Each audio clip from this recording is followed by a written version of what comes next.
Hello guys, this is Sig from Over.io, and today we're doing another Golang tutorial, and we are actually continuing on from the dependency injection video that I made a couple of days ago. So if you haven't watched that video, go back and watch it now, because it will provide the basis for what we're doing today, which is looking at how we could write some unit tests, especially behavior-driven using tests for the application that we wrote in that dependency injection video.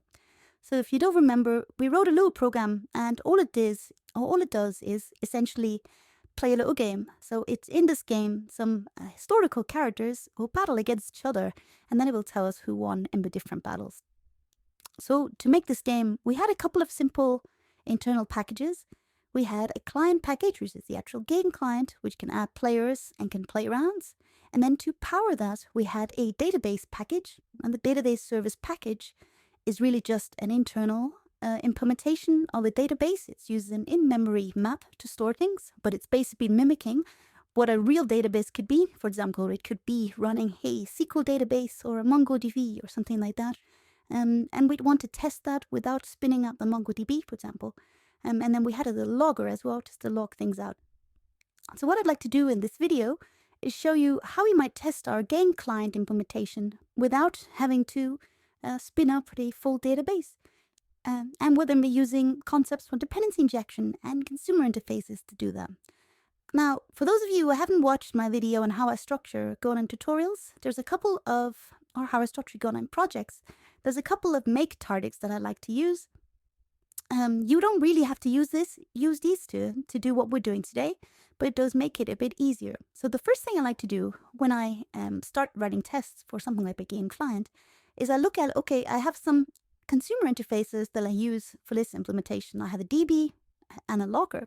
So there's a really handy utility called Mockery that we can use to actually generate some mocks for these things. So if you run make generate mocks, if you have Mockery installed, what it will do is it will basically create some mock versions of DB and logger that we can now use in our unit tests.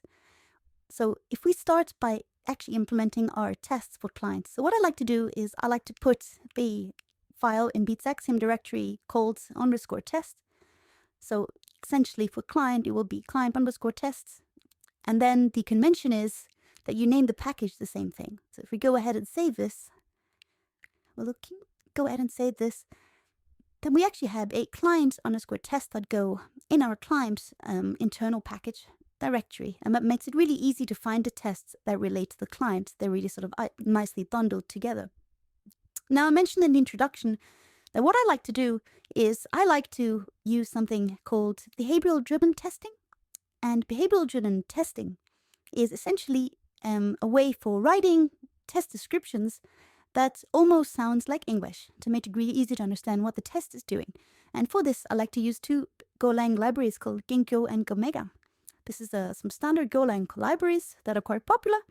And what they allow you to do, which I'll show in a second, is writing these behavioral-driven tests. So before we start that, we need to create a test suite. And what I like to do is, I'll talk about this in just a second. I like to expose the testing context at the top level of this test package. So it sounds like we are leaking state, but actually we're just leaking state within the client test package.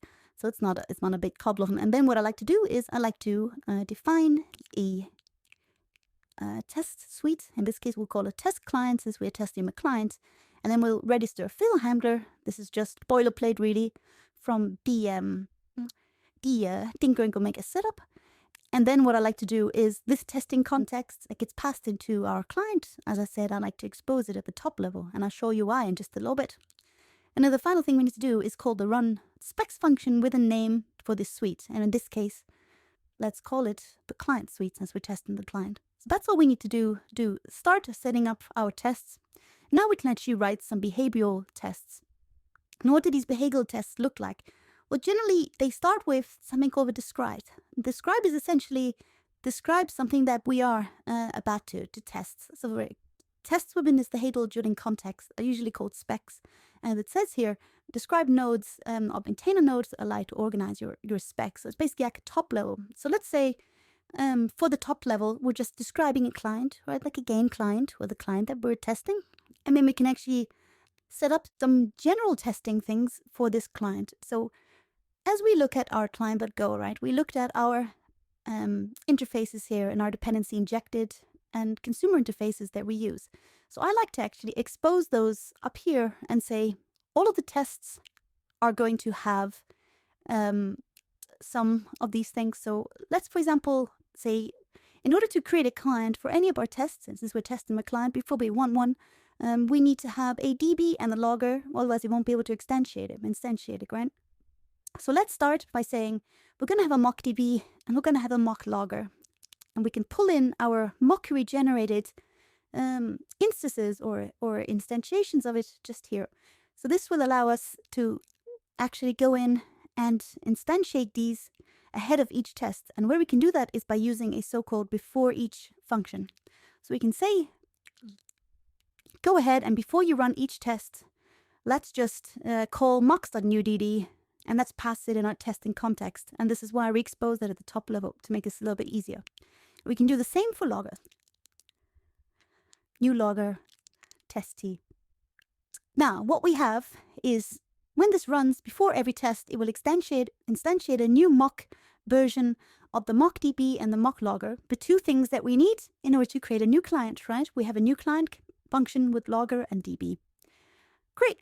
So another thing I like to do, which you don't strictly have to do, but in this case, it's not a big deal. But what I like to do is just remind myself to maybe clean this stuff up and just make sure that we're not leaking any state in between tests. So I like to just set anything I set in before each. I like to set it to no and then after each. So this will again run before each test and after each test, just to make sure that we're not leaking anything in between tests.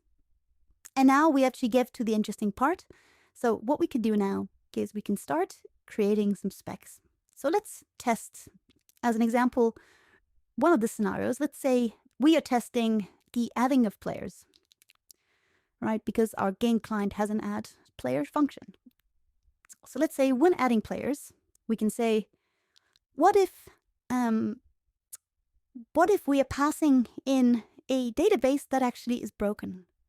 So let's say when the database cannot store names, right? That seems like something that could happen. Maybe our database is down, or for some reason there's something wrong with the schema or something else that would allow us to connect to it. So the client can instantiate when we actually try to store a name, which is what we do inside the add players function. It just breaks on us. Then we should say, if that happens, what should it do? What should our client do? Well, it should throw an error, right? So if we're adding players and the database can't store names, then we should throw an error. Okay, so this is the behavior that we want. This is why it's called behavioral testing. We're saying anyone can really read this quite easily and say, when our game client is adding players and the database can't store names, it should throw an error. So let's assert if this actually happens. Now, how do we do that? Well, the cool thing is we have a mock DB that we can actually tell the mock DB what it should do in this particular situation. So let's say the mock DB can expect that we call store name, which is the function that the client add players uses. And then we can say it doesn't really matter what we pass in. So we can actually just say mock.anything. This will basically mean it can be anything that we pass in. Don't worry about it.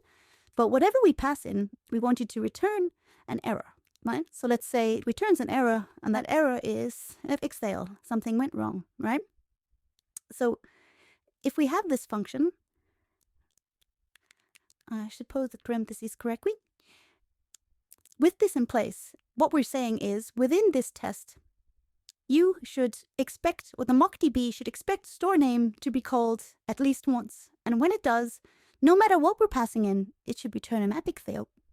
Now, this is interesting because if we look at our add players function, the one we're testing, one of the first things it does is called store name from the database. And this is really what we're cameraing on. This is really what we're going to be testing. So go back in here and let's go ahead and actually exercise this. So since we're testing the client, let's go ahead and create a client. So we'd say client, and we'll pull that in, and we'll say new client. And now it's saying, well, in order to create a client, you need a logger and a database. Well, we don't really need a real one. We'll just pass in a mock logger and a mock DB, right?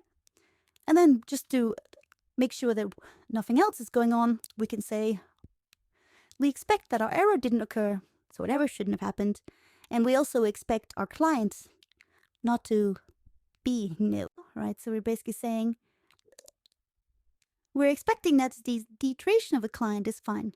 Expect all this stuff not to be expect no error to happen. And now we can actually go and call the function that we're interested in.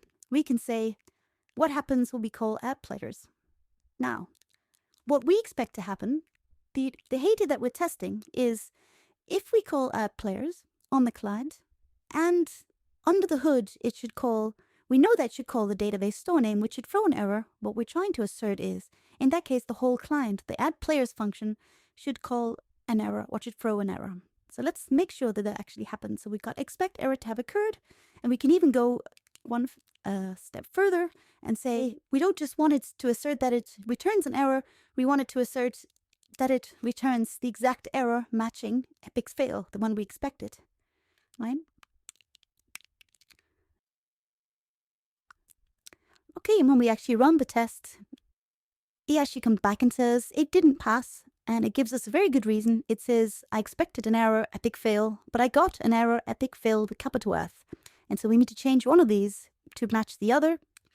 So let's go ahead and do that. And we'll have a test again. And here we come back, and it actually says, I ran a test and it passed. So this way we can test our different components. We can mock exactly the behavior that we're trying to test within the spec or the behavioral test that we're running.